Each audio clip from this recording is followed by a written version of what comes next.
Hi friends, అందరూ ఎలా ఉన్నారు? మేమైతే చాలా బాగున్నాం. మీరు కూడా బాగుండాలని మనస్ఫూర్తిగా కోరుకుంటున్నాను.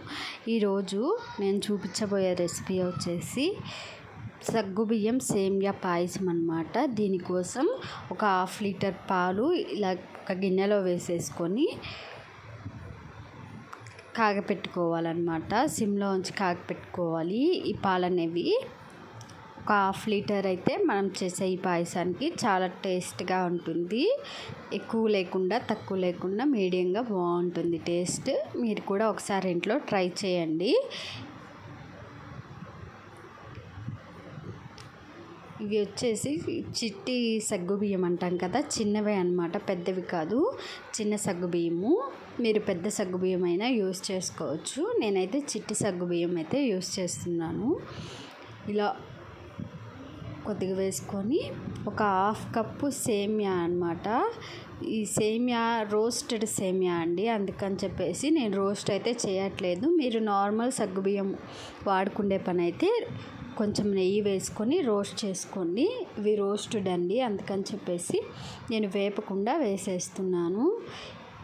ఇవన్నీ ఒకసారి ఇలా కలిపేసి దీనిలోకి 1.5 కప్పు వాటర్ అయితే యాడ్ చేసుకోవాలి.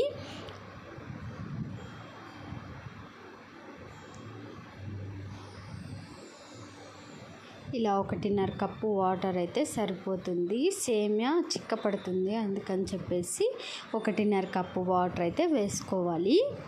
ఇలా వేసుకొని ఉడికించుకోవాలన్నమాట. ఈ సేమియా సగ్గుబియ్యము పాలైతే మరుగుతున్నాయి ఒక పక్క.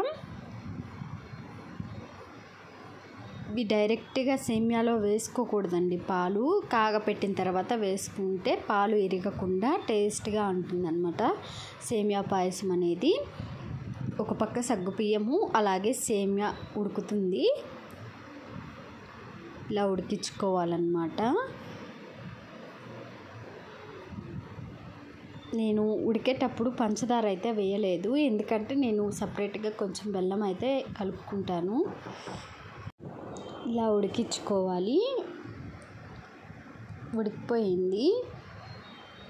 స్టవ్ ఆఫ్ చేసుకొని దీన్ని బాగా చల్లార్చుకోవాలన్నమాట. వేడిగా ఉన్నప్పుడు పాలు అనేవి యాడ్ చేయకూడదు, విరిగిపోయే ఛాన్స్ అయితే ఉంటుంది పాలు. అందుకని చెప్పేసి ఇది బాగా చల్లార్చుకోవాలి. పాలు కూడా అలాగే చల్లార్చి పెట్టుకోవాలన్నమాట. రెండు చల్లగా ఉండాలి. వేడి మీద వేస్తే పాలు అనేవి ఇరిగిపోయే ఛాన్స్ అయితే ఉంటుంది. అందుకని చెప్పేసి పూర్తిగా చల్లారిన తర్వాత పాలు కూడా చల్లారిపోయినాయి. ఇలా బాగా చల్లార్చుకోవాలి రెండు. ఇప్పుడు పాయసంలోకి డ్రై ఫ్రూట్స్ అనేవి ఫ్రై చేసుకుందాం. ఒక స్పూన్ నెయ్యి వేసుకొని ముందుగా మనం కట్ చేసి పెట్టుకున్న ఈ డ్రై ఫ్రూట్స్ కూడా వేసుకొని గోల్డెన్ బ్రౌన్ కలర్ వచ్చేదాకా ఫ్రై చేసుకోవాలి. నేను ఇక్కడ బఫెల్లో గీ వాడానన్నమాట. మీ దగ్గర కౌ గీ ఉన్నా యూస్ చేసుకోవచ్చు. టేస్ట్ అయితే చాలా బాగుంటుంది పాయసం. ఇలా కొంచెం గోల్డెన్ బ్రౌన్ కలర్లో వచ్చేదాకా ఫ్రై చేసుకోండి.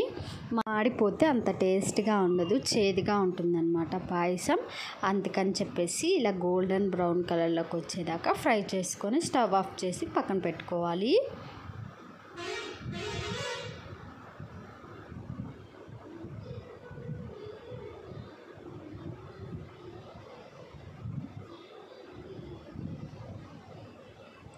ఈ పాయసం చాలా అంటే చాలా టేస్ట్గా ఉంటుంది. ఒకసారి ట్రై చేయండి.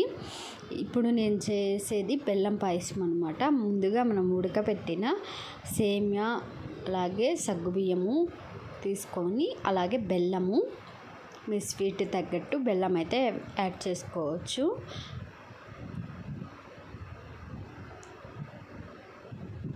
అలాగే యాలక్కాయలండి, ఒక 4 ఇలా దంచి పక్కన పెట్టుకోండి. మీ దగ్గర యాలకుల పొడి ఉన్నా యూస్ చేసుకోవచ్చు. అలాగే కాచి చల్లార్చిన పాలు, ముందుగా పాలు వేసుకుందాం.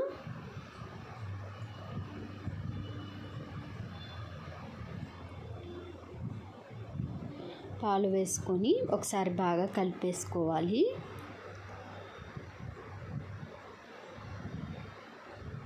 ఇలా ఉంటే మనకి చల్లారే కొద్దీ చిక్కపడుతుందన్నమాట.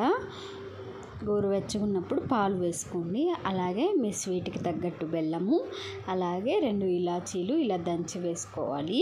ఫ్లేవర్ చాలా బాగుంటుంది. మీ దగ్గర యాలకుల పొడి ఉన్నా వేసుకోవచ్చు. అలాగే మనం ముందుగా ఫ్రై చేసి పెట్టుకున్న డ్రై ఫ్రూట్స్ కూడా వేసేసుకొని ఒకసారి బాగా కలిపేసుకోవాలి.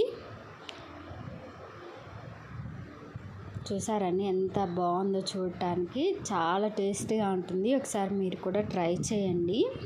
అంతేనండి, సింపుల్గా బెల్లం పాయసం అయితే రెడీ అయిపోయింది. ఇది బెల్లం పాయసం అన్నమాట. చాలా టేస్టీగా ఉంటుంది బెల్లం పాయసం కూడా.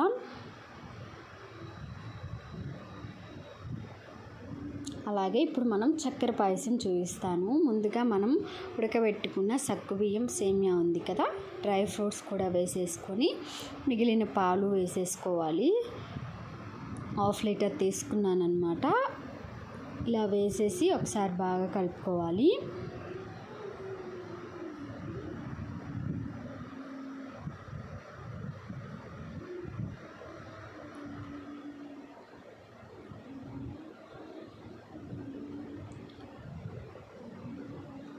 చూసారా, కలర్ అనేది చాలా బాగా వచ్చింది. అలాగే దీనిలోకి పంచదార అండి, మీ స్వీట్కి తగ్గట్టు పంచదార అయితే యూస్ చేసుకోండి. నేను ఇక్కడ ఒక 50 గ్రాముల దాకా అయితే పంచదార వేస్తున్నాను. అలాగే యాలకులు దంచి వేసుకున్నాను ఒక 3. ఇవన్నీ వేసేసి ఒకసారి బాగా కలుపుకుంటే పంచదార అనేది కరిగిపోతుంది. అంతేనండి, సింపుల్ అండ్ టేస్టీ పంచదార పాయసం అలాగే బెల్లం పాయసం రెడీ అయిపోయింది. చాలా టేస్ట్గా ఉంటుంది. ఒకసారి మీరు కూడా ట్రై చేయండి. ఎలా వచ్చిందో నాకైతే కామెంట్ చేయండి.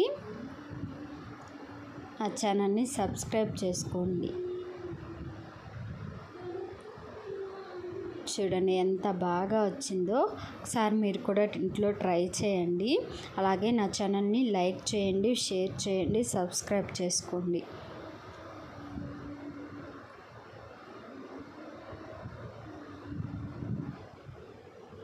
Thank you for watching.